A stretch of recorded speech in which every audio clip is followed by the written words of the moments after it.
Hello, everyone. In this video, we will discuss the ethical considerations to keep in mind when doing research. Ethical considerations are central to conducting responsible research. As researchers, we have an obligation to protect the rights and the well being of our participants.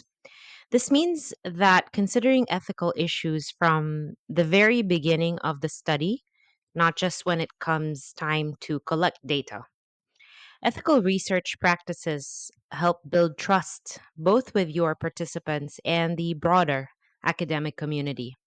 We'll talk more about specific ethical issues later, but for now, just remember that ethics should be an ongoing part of your research process. Let's explore some of the ethical issues you need to think about when designing and conducting your study. First, we must address ethics from start to finish.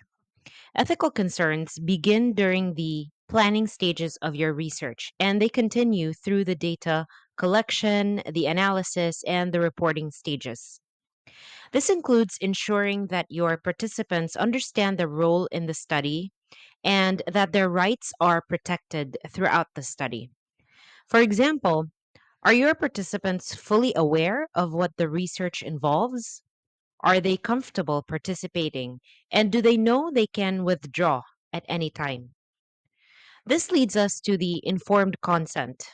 The informed consent means that participants must be fully informed about the study before agreeing to take part.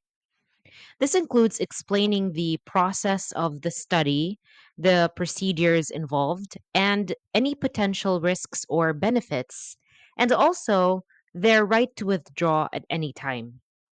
This is not just a legal requirement, it's also an ethical obligation.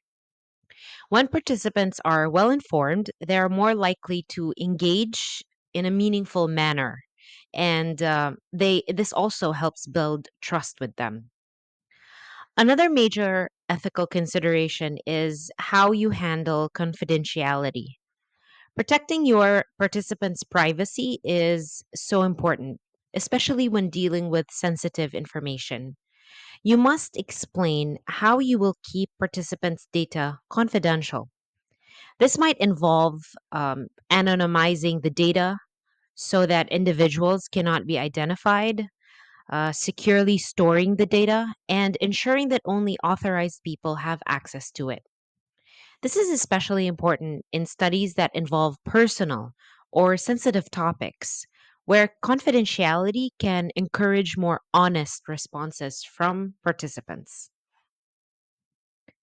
Ethical considerations extend beyond just gaining consent from participants. They also play a role in how you collect, analyze, and how you report your data. When conducting research, it's important to uphold data collection ethics. This means treating participants with respect and ensuring that their participation is voluntary. So remember to avoid any actions that could harm or deceive your participants. For example, if you're conducting interviews on a sensitive topic, make sure your questions are respectful and that participants know they can skip any questions that make them uncomfortable. Reporting and analysis ethics are equally important. Once you have collected your data, you must analyze and report it honestly. It can be tempting to tweak the data to fit your hypothesis, but this is unethical and it can damage your credibility. You should report all findings, even if they are unexpected or contradict your original expectations. Lastly, consider the ethical implications of data storage and sharing. You need to store your data securely to protect it from unauthorized access. When sharing your data with others, make sure it's done in a way that protects the participant's privacy.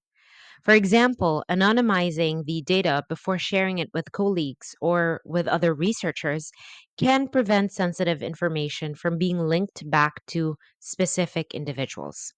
And that's why when publishing your paper or when writing the final manuscript and when you are reporting quotes, for example, direct quotes taken from participants, You are not allowed to reveal their identity unless they have explicitly given you the permission to do so. Otherwise, what we normally do is that we mask their identity and give them a code name instead. And so it is that code name that you get to put in the final manuscript. Finally, let's discuss institutional review board process, which is essential for ensuring that your research meets ethical standards. So, the Institutional Review Board approval process is required for any research involving human subjects. Okay. The job of this board or committee is to review your proposal and ensure that it does not pose any unnecessary risks to participants. So this process is not just a formality. It's a step, it's a fundamental step in protecting participants' rights and their well-being. Without the board's approval, you won't be able to conduct your study. In fact, you cannot move forward with data collection. So it's important to plan ahead and ensure your proposal meets all ethical guidelines. Beyond the formal approval process, ethical compliance is more than just following rules. It's also about maintaining the integrity of your research.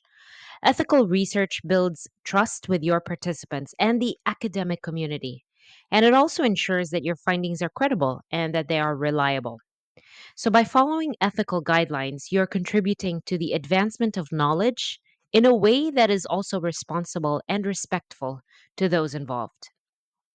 So, at MSU IIT, before you move forward with your data collection, whether this is thesis or dissertation, you're strongly encouraged to check with your college ethics committee, have your paper reviewed and cleared by them first before proceeding with your data collection. And when you do that, you then dodge the possibility that you will be called out later in the future, or when you submit your paper for publication and they request for an ethical review clearance, then that helps that you have already gone ahead and gotten the ethical clearance from your respective college committee or the institute ethics committee well ahead of time.